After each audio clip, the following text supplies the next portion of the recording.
returned to them.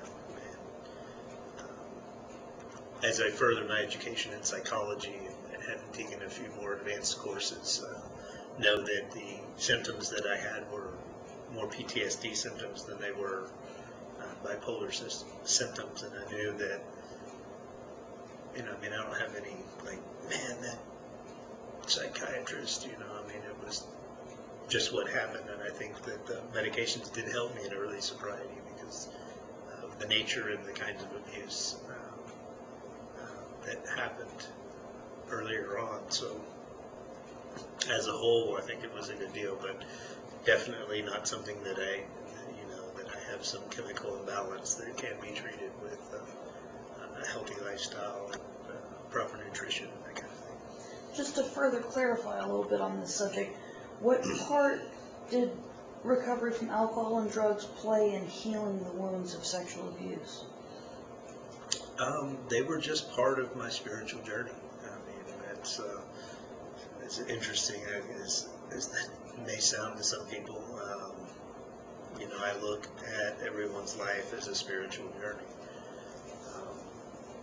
To what extent people take an active role in that, is up to personal choice or religious belief or what have you. It helped me get to the point where I could discard what other people thought of me enough to say, these are the things that happened, this is the things that I did to recover from that, and the people and the faith that I have in God that helped me get to the point where I know that this is my purpose in life. This is what I survived all of those years of incredible abuse to my body with drugs and alcohol. Just from what I remember, I shouldn't be alive. And there was many, many, many nights that I really don't know exactly what happened. So when you blackout drink and stuff like that, who knows what kind of scrapes I could have got into that I have even more greater appreciation for being alive. But from what I remember, every day is like borrowed times. As you were healing through your sexual abuse, did you have any fears around dealing with that past? Well, there's definitely the feelings of being overwhelmed. Like it would never end. I would never be happy again. I would never. I was just going to be thinking about this, and it was going to be this horrible thing for the rest of my life. And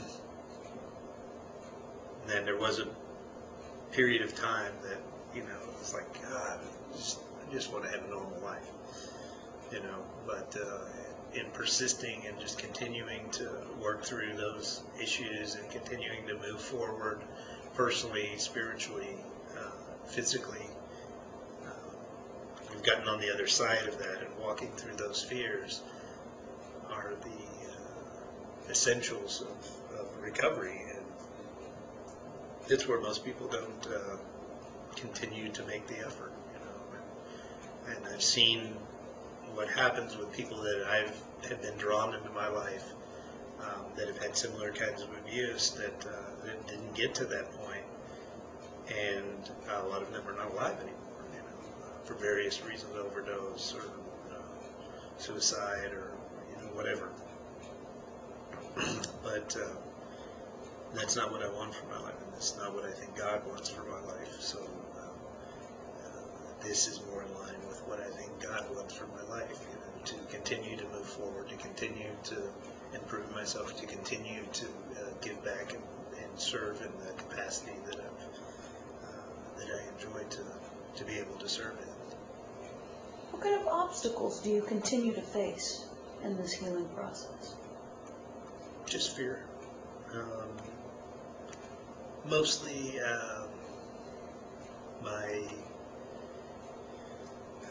it's really hard still to trust, and it's really still hard to accept help. When you remember, shutting down really, really young and just like, I've got to do this on my own, and I really kind of internalized that type of dealing with life, is that I should be able to figure it out. I will figure it out. And that determination is good in a lot of aspects, but it's the saying, no man is an island. There's just some things that can't be achieved by oneself, particularly going into the field of nutrition and network marketing. It's not something that I can do by myself. It's just physically impossible. It's to create a community and a network and to be able to grow as a person. I've got to have mentors and experience of other people who've gone before me to really be able to be successful and to be able to reach the goals that I've set for my life. So, as you grow and reflect, is there something that you could say was the most difficult part of the abuse to get over? I've forgiven myself. I can't think of anything. I used to, and it kind of first started out in early sobriety. I would be doing something and I would make a mistake, and I would just condemn myself. You stupid, blah, blah, blah, blah, blah, blah. And as I went along in sobriety, and I would catch myself with this dialogue of, condemning, harsh dialogue that I would have of myself, the self-critical kind of stuff. So as I started to catch that and notice it and stop doing that, it got, easier and easier to come up to the point where I noticed when I was talking about the sexual abuse, I would say the things that I got myself into, you know what I mean, relieving the perpetrator of the act and accepting responsibility for the abuse, which it is typical and it's common, and it's something that seems really, really hard for victims to accept that and really internalize that instead of accepting responsibility for unacceptable behavior. Talk about your support systems and what role they play in your healing process from both the drugs and the abuse. A lot of my support systems are in service to others. I am a member of the Men Against Violence on campus at Texas State University. I'm also working in the counseling center as the